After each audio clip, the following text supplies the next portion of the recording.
Dr. Doom is misunderstood.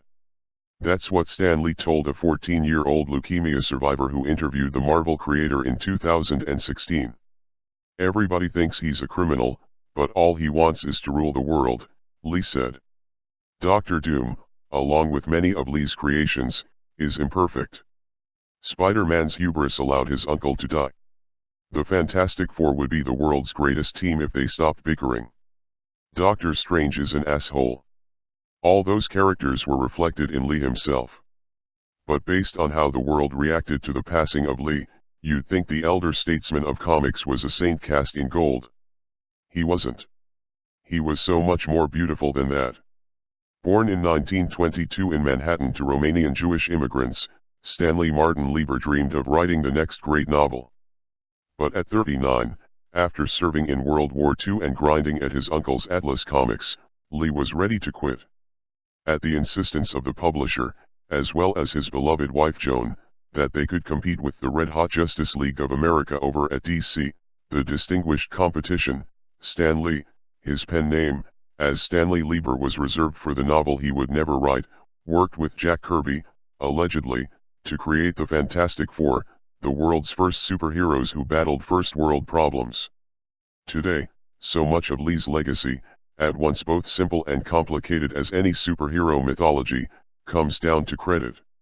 In an industry plagued by creators routinely robbed of recognition, Joe Shuster and Jerry Siegel, the creators of Superman, weren't recognized for decades and almost died penniless. It is difficult to plainly parse what Lee actually contributed to the medium. Here's what we can say for sure: Stan Lee did create many Marvel characters. He didn't create all of them, and he never did it alone. If you know Stan Lee but don't also know Kirby and Steve Ditko, the latter of whom died in June to significantly less tribute, you should. The Wozniaks to Lee's Steve Jobs, whatever brilliance Lee wielded depended on working in concert with gifted writers and artists who didn't have half his acumen for brand identity. As a comic book creator, Lee was good. As the face and voice of a publisher, Lee was a visionary. Before the internet, he used the back of Marvel's comics to communicate directly to readers, inviting them to a party that was always happening. He awarded tongue-in-cheek no prizes to the most dedicated readers who pointed out inconsistencies in the evolving continuity.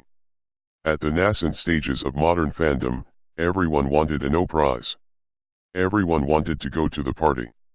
It was Lee who sought to bring Marvel into TV and films, efforts that seismically reshaped popular culture.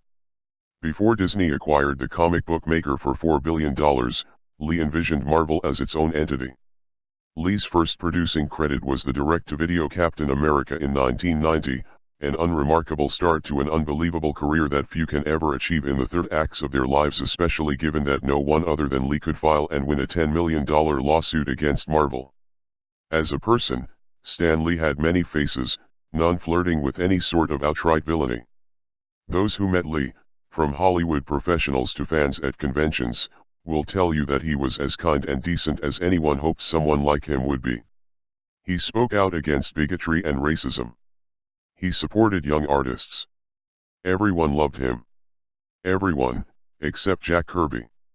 Stan Lee was a pest, Kirby told the Comics Journal in an infamous 1989 interview. He liked to irk people, and it was one thing I couldn't take. In the wake of Lee's passing, an outpouring of admiration, reading Kirby talk about Lee is jarring, like the juicy, decades-old gossip of your own parents. 4 years away from his own death in 1994 and bitter about Marvel's successes, Kirby insists that Lee was no more than a pivotal office handler who hardly scripted his own comics. Stan Lee and I never collaborated on anything, declared Kirby. I've never seen Stan Lee write anything. I used to write the stories just like I always did. While Lee has described the process of Marvel's in-house writing as the collaborative Marvel method, Kirby revealed Lee's strategy in detail, and in a significantly less flattering light. I dialogued them. If Stan Lee ever got a thing dialogued, he would get it from someone working in the office. I would write out the whole story on the back of every page. I would write the dialogue on the back or a description of what was going on. Then Stan Lee would hand them to some guy and he would write in the dialogue. In this way Stan Lee made more pay than he did as an editor. This is the way Stan Lee became the writer. Besides collecting the editor's pay, he collected writer's pay. I'm not saying Stan Lee had a bad business head on. I think he took advantage of whoever was working for him. Kirby wasn't alone. Even today, while there is nearly unanimous admiration for Lee from comic book pros of every level, there's also agreement he wasn't the benevolent nexus of all Marvel creation despite his best efforts to paint the story that way. Comic book writer Dave Baker even went so far as to sell "Fuck Stan Lee" enamel pins at conventions, not out of hatred but to encourage conversation around creators' rights. People have this idea of Stan as a kindly old grandpa who created everything. But that's simply not true, Baker told Inverse in a 2016 interview. I'm not saying that Stan Lee is evil, he just has this sense of avarice and doesn't like giving other people credit for anything they've done. Veteran comics writer Gary Conway echoed that sentiment in a 2016 profile for New York Magazine. Stan's gotten far too much credit, he said at the time. People have said Stan was out for number one, and to a very large degree, that's true. He's a good guy. He's just not a great guy. Marvel's ongoing worldwide success from Disney and Sony-produced productions hasn't helped change the narrative. Lee's cameos, which has found a life all on its own, have extended to characters he didn't create, like Deadpool, created by Rob Liefeld, Venom, Todd McFarlane and David McElhenney, and Big Hero 6, Steven T. Seagal and Duncan Rouleau. Meanwhile, Lee's endeavors separate from Marvel, such as his reality shows, Stan Lee's Mighty Seven, and the Backstreet Boys collab The Backstreet Project, came and went without any fanfare. While he remained a public figure who invited pros and fans to his home, the exact details of Lee's personal life began to darken towards the end. Picked apart by vultures, reads a March 2018 investigative piece by the Daily Beast that paints a grim picture of a well-to-do man who, upon the death of his beloved wife in 2017, lost his center. In his declining health, Lee allowed himself to be surrounded by enterprising hustlers.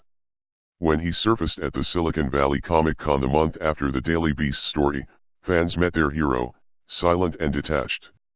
In a YouTube video with 52,000 views, Lee is seen signing toys and Captain America shields with eerily automated movement. It's a dark visual of an otherwise bright personality who seemed to always empower those around him. Everyone seems to have a Stan Lee story, a time they first read his comics, a time they met him at a convention, a time he said something they'll never forget. In a career built on eccentric characters readers truly believed in, the greatest character Stan Lee created was himself. He even had his own catchphrase, Excelsior. In Latin, it means higher. For a man who dreamed of supernatural feats, it was the only direction he hoped to go.